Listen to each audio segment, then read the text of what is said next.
All right, and we are on live. We got a special show. A couple of us here all tuned in. Kevin Naro, Joe Bowling, Coach David Gilpin of Mission Veterans, and also joined by Landry Gilpin as well. Guys, what's going on? Just another day in paradise, baby. Just another day in paradise.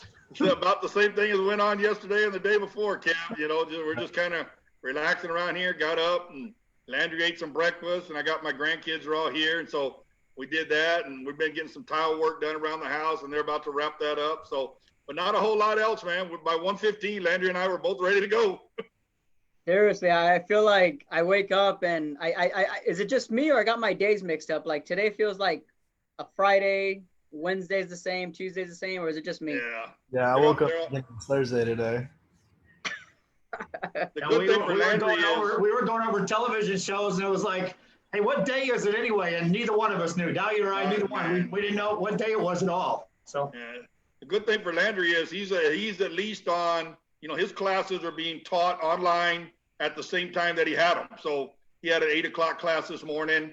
On Mondays he's got his 8 and 9:30. On Tuesday and Thursday he's got his 2:30. So he's still following the same schedule class-wise. He's just doing it, from home. Obviously that doesn't include his football stuff, but so it's trying to. I think Southwestern is doing a good job of trying to keep them in as close to a routine as they can. Yeah.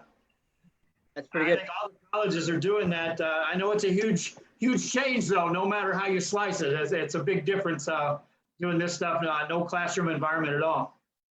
Yeah, no, definitely. Right before we went on, Coach Gilpin, I thought you were talking to me because honestly, I have Dak right there in the background. Yeah, I see Dak. I at least I'm with you on the Cowboys now. I'm a Rangers guy, not an Astros guy, so I follow all the stuff you put on Twitter, and I know you're a big Astro fan, but I'm with you all day on the Cowboys, Kev. Yeah, I got Joe. You see, I got Milo Hamilton right there. I see that. Yep, I got that. World Series trophy. That's DeMarcus Ware, actually. All right. And that I've been doing most of our interviews. I've been doing outside, but man, it's warm right now. It's hot, so I stayed inside in the air condition for this one. Absolutely, I don't blame you. But let's jump into it, guys, and let's just talk about what you guys have been up to. I know Landry, you're still recovering, but I've seen you've been working out. How, as an athlete, as a college athlete, how are you handling your schoolwork and also working out from home? Because right now, for a football player, you're in the off season anyway. So your season didn't get put on pause or your season didn't get canceled. But just how are you handling maintaining, staying in shape, and like your dad was saying, just keeping a healthy routine? The good thing about it was what my dad said is that our classes got scheduled at the exact same time online as they were in person. So I've been able to keep my routine that I had in college, waking up and going to class. And I have a little bit of a later class on Tuesdays and Thursdays. But as far as football goes, we were supposed to be in our spring ball phase, and that got cut off because of the quarantine and everything. But luckily I have my dad as a football coach, and he knows what kind of drills to put me through. And so we'll go out into the driveway, we'll throw the ball, we'll do some drills. He'll draw a little ladder on the sidewalk and everything. So we're trying to get as much work as we can done. Our college coaches sent us a strength and conditioning plan. So we have that to do. We have all these different workouts, and we kind of add our own thing to it with me and my dad working together. So we've been kind of fastballing and trying to get as much work as we can done, and whatever we can do here without having gym access or anything. So it's been pretty nice though. Joe, you want to ask anything to? Yeah, Coach, talk about the benefits of a spring football. What normally would you hope to accomplish at a college level for spring football players, especially coming into their second season as a player? Well, obviously I coach high school and not college, but it's going to be the same routine. You've got young guys that are stepping into new roles. Landry was starting to really, really build last year with his team. Got the start in the fourth game of the year when he got injured, and we lost him for the season. And hopefully he was going to have a really, really big role going into next year and compete for the starting spot. And spring ball would have helped him there, Joe, to get those reps. Remember, he didn't get spring ball last year at college because he was still in high school. So he didn't get into the Southwestern system and get used to the coaches till August when they opened fall camp. So I'm a little bit disappointed that he wasn't able to go through spring ball. But coming off his knee injury, that's just another 3-4 months of rehab and strengthening of that knee. So by the time he does hit the field in fall camp, he's going to be ready to go. And he made mention of it. We're doing what we can around the house. We do not have a weight set here at our house, so he's having to do a lot of body weight stuff. I'm real pleased. He's been meeting with his coaches online. As far as Southwestern football, he just made mention he's gotten their strength and conditioning packet that they want him following. So, they're doing a great job, just like every other coach in the nation, of keeping Landry and the rest of their team doing the things that they need to do in preparation for the season. So to answer your question, Joe, which I didn't, I understand. As a college coach for Landry, as a high school coach for myself, spring ball is an opportunity to evaluate. Spring ball, when we come out of spring ball, we have a much better idea of who's going to be on the field for us come August, come September. We lost that this year. Southwestern lost that. Every university in the nation lost that. And, when you've got guys, Landry, using Landry as an example, he came in last year and, come highly touted high school recruit, great athlete, looking for great things out of him, but he's coming in behind experienced players. And Coach Austin did a great job of trying to bring him along slowly and, played a little bit more in every single game as he went along, leading up to his first start. Well, Coach Austin and Coach Mast and Coach Ross as offensive coaches need to take a look at him where he's taken, in my opinion, hopefully the majority of the reps, but, a lot of the reps in the spring where he's trying to get down the offense and get that continuity with his guys, because they've got a new recruiting class that'll be coming in. And so, they're missing that. And it is what it is, though. It's the same for everybody. Everybody in their conference. Mary Hardin Baylor's under the same, problems that Southwestern is. So is East Texas Baptist. So is Hardin Simmons. So everybody's on the same page. And how you deal with that is going to determine the success later on down the road, in my opinion. Building a family, Landry, what's the communication been like with your other teammates that you knew? And have you been introduced to teammates that are going to be new to the mix? Are you talking about college? Yeah. This level, have you been introduced to new players coming in online at least? Do you know who's coming? Yeah, I actually had one of the running backs that was going to commit to Southwestern DM me through Twitter, and we just had a conversation about what Georgetown was like and what the campus life was like and what the football team was like. And that's pretty cool when you get guys that are going to come up and they already know you because the coaches have talked about you and told them to email you or DM you, and that's a pretty cool experience. But as far as the guys that are already on the team, we have a group chat that we all kind of communicate through. I see a lot of them in our offensive meetings on our Zoom calls and stuff, everything we can do right now. And we've all been keeping in touch, and I have some of them for class, so we'll keep in contact. I have a group project with my center right now. And so we're working together and we're kind of communicating. Called him this morning about class and everything. So we're kind of keeping in touch with everything. First things first, when you talk about the continuity, is the word from your coaches urgency? And I'm going to get to you, Coach, and ask the same question, but are your coaches preaching to you the urgency of when we hit the field, it's going to be such a fast track, or are they talking that level? Talking to you, Landry. Oh, what happened? Yeah, have the coaches been talking to you about you better be ready to go when this thing does hit to go? Yeah, definitely. We all know the importance of not having this time, so we need to all be ready and kind of get our work done on our own.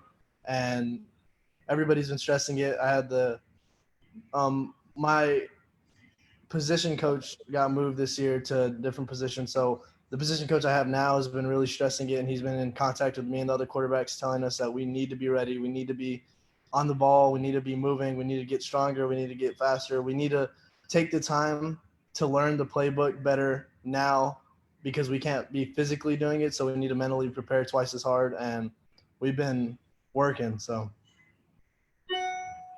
Now, Coach, what have you been preaching to your high school level players as far as the urgency? Yeah, I'll answer that question, Joe. I want to jump off of what Landry's saying right there. I know I'm his father. You guys watched him. His coaches up there they've only had him a year or not even a full year yet because they had to leave in March. But my expectation is Because remember, Landry got a medical red shirt because he lost his season in the 4th game. So if it would have been the next game, it would have cost him a year. He has 4 years of eligibility left as we sit here right now. And if this young man stays healthy and he stays on the field, you're going to see him do exactly what he did at Mission Veterans Memorial as far as not only individual statistics and putting up things, but as far as wins. I believe that they have a great coaching staff at Southwestern. I love their head coach, his position coach, the coordinators. Every coach that I've met there, I have the utmost respect for. And we made such a great decision on where Landry is attending school. But he's been on the field now. He's got the speed of the game down at the next level, at the Division III, at the level that he's playing at. He understands the speed of the game, and it's a speed of the game that he can excel in. So I cannot wait, Joe and Kevin. I mean, I am fired up about Landry Gilpin and Southwestern Pirates football. You know, whether he wins the starting job or whatever, however all that plays out. But that my expectation is that he's going to be dominant for the next 4 years. And I'm not talking about 4 years from now. I'm talking about right now. I'm talking about this fall. You know, when he steps on the field, as long as he's healthy, he's going to be a special player in college just like he was in high school. Now to answer your question, Joe, is there a sense of urgency? You better believe it. For us, here's the way I handled it. And I said this to our coaches. When the president put us under a 15-day, under those guidelines, we're going to sit it out for 15 days. I sat tight. I said, let's wait it out. Let's see what happens. When we hit the end of that 15 days and he added another 30, and we're going to the end of April 30th now, that's when we said, man, we have to get proactive. We got to go, and we got to go now. Within 1 day, I met with our coaching staff, and we right now are in the midst of coaches meetings. As soon as I finish here, we've got a defensive coaches meeting that I'm going to join as soon as we're done here. Our coaches are meeting with their position kids. We're following the UIL rules. We only have 60 minutes a day. And Monday through Friday, 60 minutes. It's the same as it is, in off season if we were in school. Because remember, I know our schools are closed, but school's not closed, Joe. You know that saying, and a lot of people are saying it right now. Hey, but we're still in class. We're still preparing for seasons. And my word to our coaches, man, we're going to hit the ground running. If we come back in time, if we go back to school before the school year runs, great. If we come back in time for 7-on-7, great. If we come back in time for summer conditioning and sports-specific training, great. If we come back in time for fall camp, great. We come back a day before our first game, great. We're going to be ready to go, Joe, Kev. That's my point is this. You hit it. Is there a sense of urgency? You better believe there's a sense of urgency. For us and every other football program in the entire world, man, you have got to be prepared right now and get done whatever you can. We're figuring out how to get huddle on Zoom now, and we've got that. So, we can watch film together. We can watch film with our kids. And all of that leads to the sense of urgency that you said. Like I said, for 15 days, I waited it out. Sat around, watched TV, felt lazy, wasn't doing a whole lot. And then all of a sudden we said, we're going to April 30th with these same presidential guidelines. And so obviously, man, it was time to go. And we've jumped in 100%. We've got workouts for our kids now. And, we're meeting with our kids. We're meeting with our coaches, doing everything we possibly can do at this point.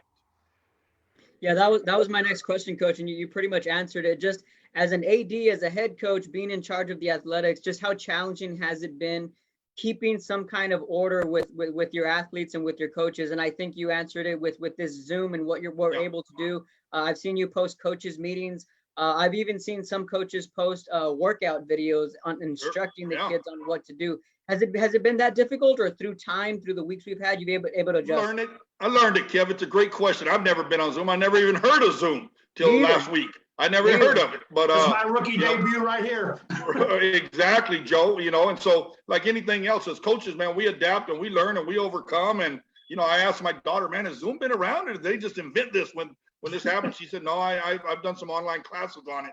So I guess it's been around, but it's just serving as a tool for us to keep a sense of normalcy, to try to do things the way we would do it in this time of uncertainty. One of the things we talked about with our coaches, when you're meeting with kids, reassure them. They all need reassurance right now. They all need to hear a positive message, because at the end of the day, things are going to go back to normal. Whatever day that is, whatever day in our life that things return to normal, but it's going to happen. And kids need to hear that. They need to know, man, this is not going to last forever. It is a virus. It will run its course. The doctors will find it. Or are we going to sit here and have to wait till the vaccine comes out? Absolutely not. I believe that our president wants to get our country open as soon as possible. I watch everything on TV trying to get a feel for what's going on. And I believe we're going to be back to work sooner than later.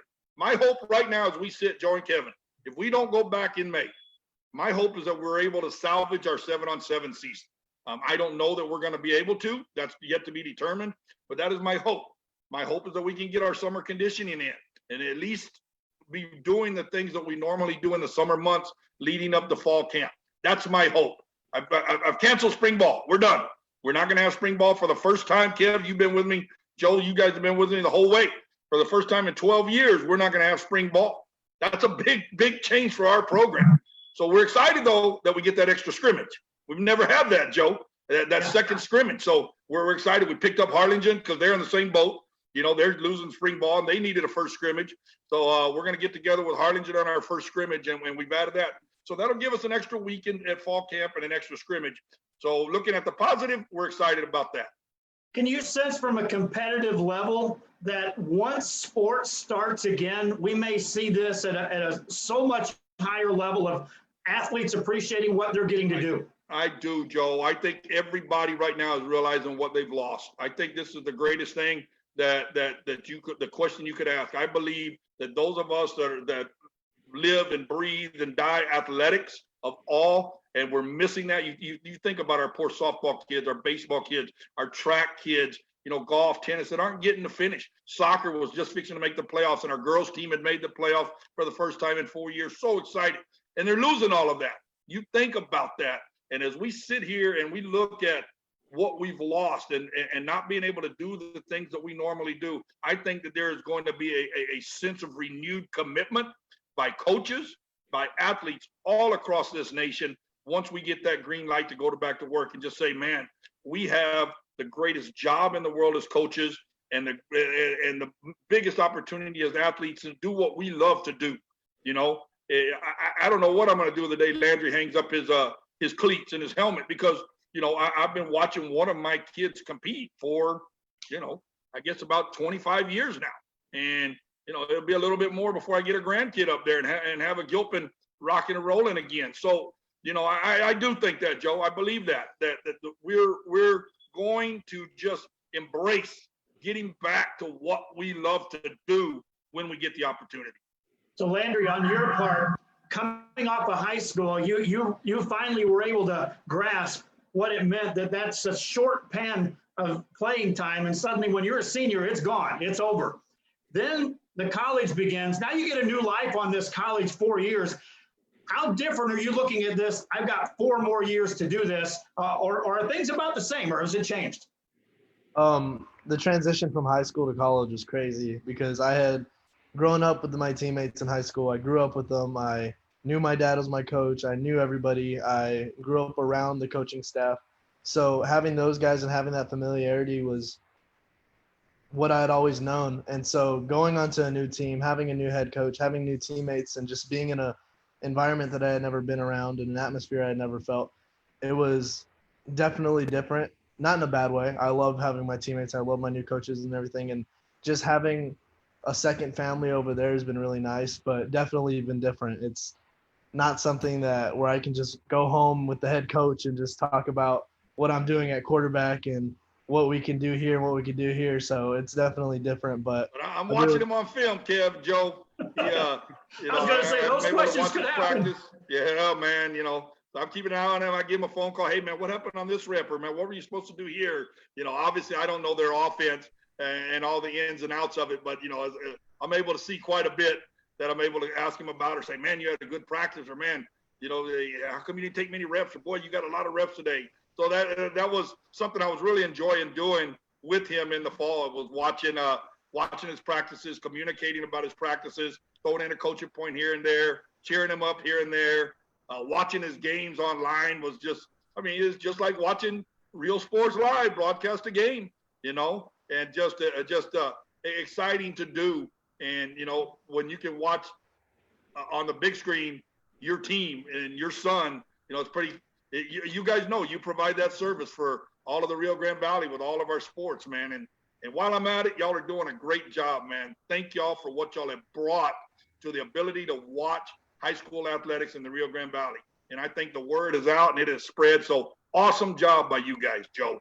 I appreciate that. Hey, Landry, another question. You know, this year you had to experience what a lot of athletes have to, unfortunately, and that is going through that injury bug. And then suddenly, for the first time, you're not involved in game preparation for the first time in nearly, 6 years at least, in which you're just sitting on the sidelines watching. Compare what that was like to right now, where you were supposed to start spring ball, but you're having to put the brakes on and hold up. Is it the same feeling, or is this worse? It's definitely tough. It's tough because I had never had a serious injury before in my life. Nothing that kept me out of multiple games like that. And for it to be prolonged to the point where I can't go back and do football things, I can't get back on the field and just be with my teammates and everything, it's definitely tougher. I hated it. I hated just sitting out for the season. I've never been one of those guys that wanted a break or wanted anything. And so having to take a break from my season and for it to be prolonged now and our break being extended and everything, it's tough. I'm excited to go back and finally get back into football, get back into working with the guys, working with the receivers and everything. So I'm anxiously waiting till I can get back on the field again. But for right now, it is tough to answer your question. Switching gears just a little bit, are you guys binge watching anything, or what do you guys been watching on Netflix or Hulu? Not together. I just learned about Netflix, Kev. I'm an old school guy. You know, I pay $275 a month for DirecTV, and I'm the only one in the house that watches. Put the big dummy sign on my head. I'm the only one that watches it. These guys are all watching the Netflix and all those other things that they have. Landry, I don't even think has his cable hooked up in his bedroom, from what I understand. But we both did watch Tiger King on our own. I didn't watch it with Landry, but I asked him, "Hey, did you watch this?" And that was crazy. I watched Making a Murderer, which was a couple of seasons long. So I've watched a couple of things, and I like the real stuff. You know, things that are telling a story about something that had happened. So to answer your question, Kev, we haven't binge watched anything together, so I don't even know what Landry's watching in there. What you watching, bud? Yeah, I watched Tiger King. I watched Narcos. Just been kind of going through Netflix and hitting anything I haven't hit already. So, have you guys seen All American? I have not. No, I have not. I know my family watches it though. Yeah, it's pretty good. It's a football show. If y'all have seen Friday Night Lights, the TV show, it's just like that, but it's in California. Yeah, I finished Friday Night Lights. That was an awesome show. Yeah, no, All American's pretty good, and I haven't seen that Tiger show yet, but everyone who's been on this show, that's the first one they talk about, and they said that's the one they've been watching. Yeah, it's interesting. That was the first one we no doubt watched. It was one of those, Kev, that I watched it and I got into it and I'm watching it. And once it ended, I was like, man, what did I just watch? What was this all about? It was a kind of an eye opener once it was all said and done, but I enjoyed watching it. So I'm learning about this Netflix stuff and, trying to find some things on there. But, right now, with what we're doing, putting on huddle, there's no sports on TV, Yeah. there's no games to watch, even sports talk, it's just, so we're kind of, just trying to get along, man, trying to get to where we're going to get and, barbecuing and hanging out outside, Landry's getting his workouts in. My daughter, who is no longer competing anymore, but, she's exercising here at home and we're just, trying to do our thing. And, binge watching, I guess, is definitely a part of what's happening in our world right now. With the barbecue, so do you guys do curbside? Yeah, we will, man. You come on by. Because here's what I do. I'm spending more money right now, Kevin, than I spend normally. Because I go to the store and I get all this stuff to barbecue, and I barbecue it all, and everybody eats just a little tiny bit. Man, I got more leftovers. It's crazy. You would think I would learn my lesson and not buy so much, but once I got that grill fired up, man, I'm putting everything on there. There's somebody on Twitter keeps telling me I gotta grill some oysters. So I'm gonna try that. I don't eat oysters, but my wife does, and Landry will. So when I'm able to find some at HEB, I'm gonna put those on the grill and see how that works. I thought I had it all figured out. I went and caught some fish a couple of times in a row right here in my backyard. Finally got to stop, pause, and go fishing. And we ate fish a couple of days in a row. And we were kind of used to that. And all of a sudden they shut the docks down. So it's like, oh, we can't even get out and get that done. So just crazy stuff. But I get the barbecue. Hey, let me ask you a question as far as playing time. You're watching this stuff. Major League Baseball was talking yesterday where they're talking about sending everyone to Arizona and everyone playing an entire season with no crowds. That is a possibility that we may be seeing sports return first without crowds. Now, I don't think that hurts Rio Sports Live because I think we'll be able to be there and at least bring home fans. But from a coach and then Landry, to you as a player, what is the feeling if you have to play games with no fans? Well, I can't answer that with a perfect answer yet because I don't know because we've never done that, Joe. Obviously, that's not ideal. Our kids, if you're an athlete, you want to perform in front of others. If you're a performer of any kind, if you're a singer, you're an actor, whatever it is you do, you want to perform in front of others. And athletes are no different, man. If you're practicing out there and you're going through the old blood, sweat, and tears stuff, and it comes Friday night, man, you want to perform in front of mom and dad and your family and your friends and your community. So having never done that, I can't tell you how. Is that better than the alternative of not playing at all? Yeah, we'll definitely take it. But hopefully it doesn't get to that point. You know, I don't know, Joe, and I certainly would not want to do that other than if that's the last resort. These kids want to play in front of their fans, their families, and I'd hate to see. But would that be better than our baseball kids right now that are not getting to play at all? Our softball kids that are not getting to play at all? You better believe it. So you know it's better than the alternative, Joe. Manny, what's your feelings?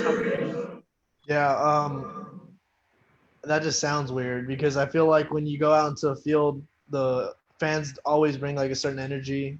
There's always that sense of, oh, my parents are watching me, or oh, a bunch of fans came out tonight, so it kind of uplifts the team and uplifts the energy of the game. And without that, especially in a game where you have to be at the top of your energy level, like football, I feel like it would take take quite a bit of impact on the game itself. Even though on the field you can't really see the fans too much. Like I don't remember in high school ever seeing the fans until I was running off the field, looking up into the stands to see what my mom was doing. But he knows he wasn't supposed to be looking up in the stands, Joe. That's why he looked at me and smiled when he said that. You know, I try hard to keep them out of the stands, but I know they're going to sneak their peeks when they can. You know. I just think the energy level from that perspective alone as an athlete, you know, whether we pay attention to fans or not, the energy within whether it's a field, whether it's a stadium, whether it's a gym, that energy is there and that propels to another level. I'm curious if Major League Baseball, if these professional players will even look to this to say, we'll sustain this, because I don't see them performing on a consistent basis without that energy of the fan reaction coming in on games. But not only that, but just how different it's going to be. I was reading that, you know, they could possibly have 2 7-inning doubleheaders. There wouldn't be any mound visits. The players wouldn't even sit in the dugouts. They would sit in the stands 6 feet away from each other. So just that alone is just the logistics, Kevin, the logistics of all of that when they get to that point, it's going to be different. But then again, look at what we're doing now. This is different. What we've had to do, you know, I said this the other day. I was doing an interview. I said, you're doing your job right now. You're interviewing. I'm doing my job. I'm answering your interview. Landry's doing what he does. You know, you're not in our office. We're not out on the field, but we're still getting our job done. And I guess eventually that's what would happen if this was to be extended and they went to some of those types of ideas for how they're going to run things. You know, you talk about playing football games in an empty stadium. That sure make what y'all do important, wouldn't it, Joe? You know, having the opportunity for fans to watch the games on TV. You'd have to hire a bigger crew, man, because you'd have to televise just about every game in the Valley to keep. Well, that's our goal anyway, is to one day be there in that position. But I certainly didn't want to do it using this as the platform to pull it off. And yet, I do, you know, I'm like you. I'm like everyone in this whole thing. I'm sitting there watching with bated breath every time a news conference is held by anyone with any kind of information about how this is going to move forward.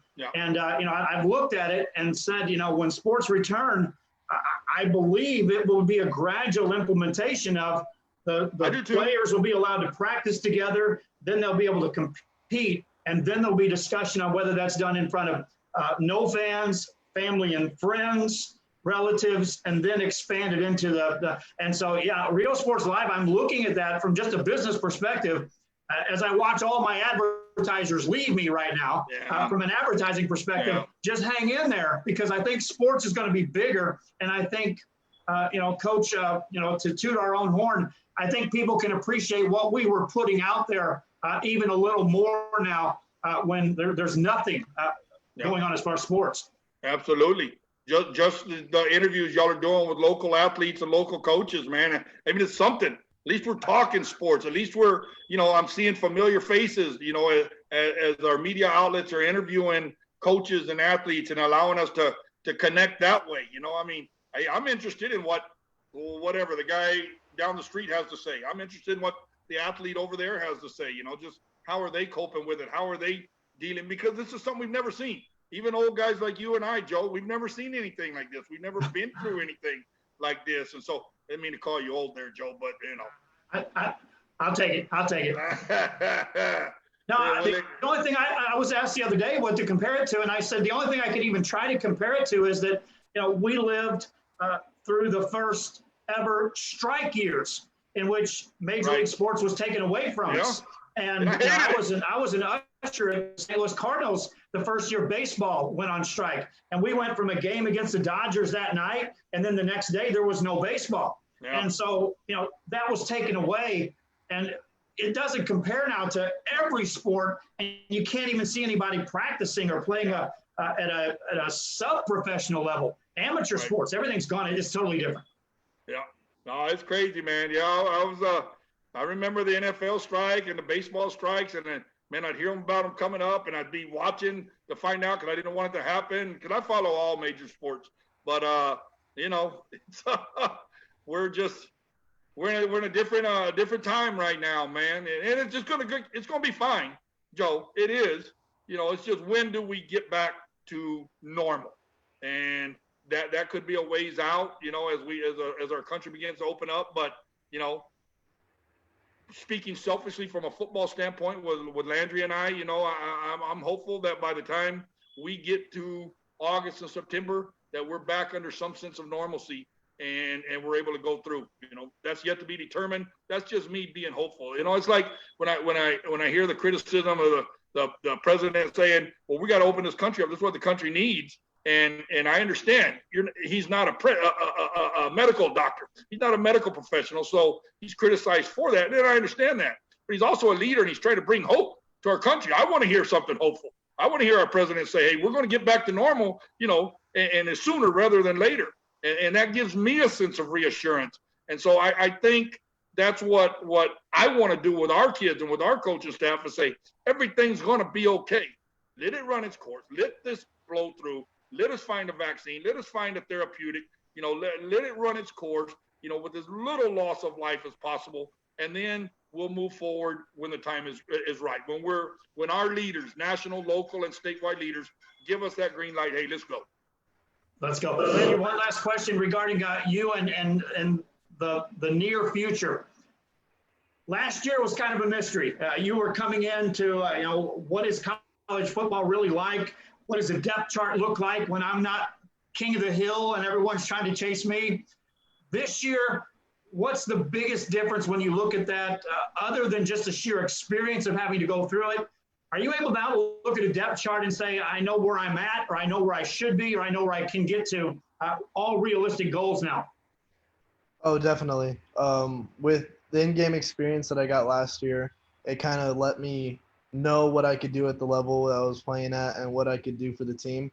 And I think there's definitely competition for the starting spot, but I know where I'm at and I know where I can be. And I know when I get back to being healthy, the level of football I can play.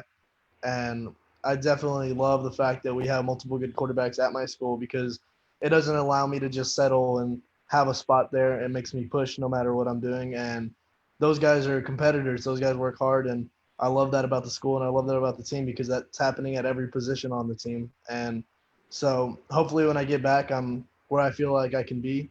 and I'm definitely going to be working to get there. So. Just to compliment that school and their program, when Landry went down, I was at that game actually. It was our bye week, and I had driven up for the game, and I knew when he came off, man, I didn't know he was done, but I knew it was bad. And watching his teammates, he talked about the quarterbacks, the rapport between the quarterbacks that were there. There was 4 of them on the roster. They actually had to go deeper and move some guys around later on in the season. But the rapport between those guys, man, and the love that they showed to you. I actually talked to 2 of them after the game and told them, man, I appreciate, the way y'all embrace Landry, the way that you're, telling him, hey, it's going to be okay. And it was a really neat thing. The coaching staff were the same way. Had 2 of the coaches specifically come over and speak to me at halftime. I had gone down, I was outside the locker room, and they came over and kind of gave me an update. And just, they've treated Landry like family. They really have. And you heard him talk about the adjustment he had to make. Hey, all my friends are gone. My dad's not there. My coaches are not there. My classmates are not there. I'm in a brand new world by myself. And to be able to have men like they have on the Southwestern staff, it just does my heart good. I know he's taken care of up there. I know he's loved. I know he's taken care of. I know they have his best interest in mind. And as he gets to know his new teammates, I like what he said, man. He's working on a project for class right now, him and his center. I mean, you know the relationship between center and quarterback, man. Those guys, he was, best friends with our center here in high school. And so it's neat to see that interaction, with not only a classmate, but a teammate. So that's just a quick shout out to Southwestern University. Joe and Kevin, quality people up there. And as I sit here today, man, we made the decision that was best for Landry at that time. And I believe right now with all of my heart that it is the decision that was best for Landry. And I believe he's going to help them win. And, I think it's going to be a lot of fun for the next 4 years or however long he goes. He finishes his school early and, wants to keep playing, get some grad work in, or if he's ready to join the workforce. But our plans are, they can obviously change, but our plans are for him to be the quarterback of Southwestern University for the next 4 years. That's it. He may not win the starting job. And so, okay, those plans change. Or he may finish in 3 years and decide he's done and not come back for that senior year. Okay, we'll make that decision when he gets there. But for right now, as we sit here today, we're looking at him being the starting quarterback for the next 4 years for Southwestern University. There's a lot of moving pieces in that. I understand that. I'm just talking about a dad and a son that are looking to go out and do the same things that I've seen him do and that I know he's capable of at the next level. Good stuff. Yes, sir. That just about wraps everything up here. Coach Landry, thanks for joining us. Thank you for having us. Appreciate y'all having us. It's not like we had a whole lot to do, Kev. You need us again about 2:30. We'll be ready to roll again. Sounds good. I'm kidding, man. But yeah, we just, finding things to, we've even gone old school. There's a couple of puzzles on the table we're trying to put together. I'm trying to put Landry's scrapbook together that I've never finished, and I'm barely through his sophomore year. So, finding some things to do, man. And you guys hang in there and try not to get cabin fever and go stir crazy. At least, being able to do these interviews, Joe and Kevin, gives you some ways to break up your day at least, huh? Yeah, no doubt about it. Definitely. Well, y'all keep up the great work, and thanks for having us, man. Really, really appreciate it, guys. Yeah, appreciate your time, guys. So at 3 o'clock, we're gonna have the Santa Maria sisters. Yeah, I saw that. The basketball players, right? The basketball players, all 3 of them, and then at 5, we're gonna have Elian Gonzalez from Los Fresnos, basketball player. Basketball coach, right? Very successful. So. Those are great interviews, man. Yeah. You got 2 girls there. Their daddy. I think I played against him or I coached against him. I can't remember, but I remember him. I think he was at PSJ North. Maybe he was coaching at the time that he played over there, but he was a pretty good guy. And you look at what Los Fresnos has done basketball-wise, man. I mean, they've become one of the powerhouses out of the Rio Grande Valley. And you got to have a lot of respect for that. So, those are some good interviews that y'all got, man. There's some good people to listen to, I believe. Absolutely, yeah, and you both of you guys coming on live too. It was awesome. It was fun. It's definitely. All right, baby. So. We'll talk to y'all later. All right, well, we'll see you guys later, and be back on live with us at 3 o'clock for the Santa Maria sisters. We'll be back here on Rio Sports Live. See you guys. See you guys.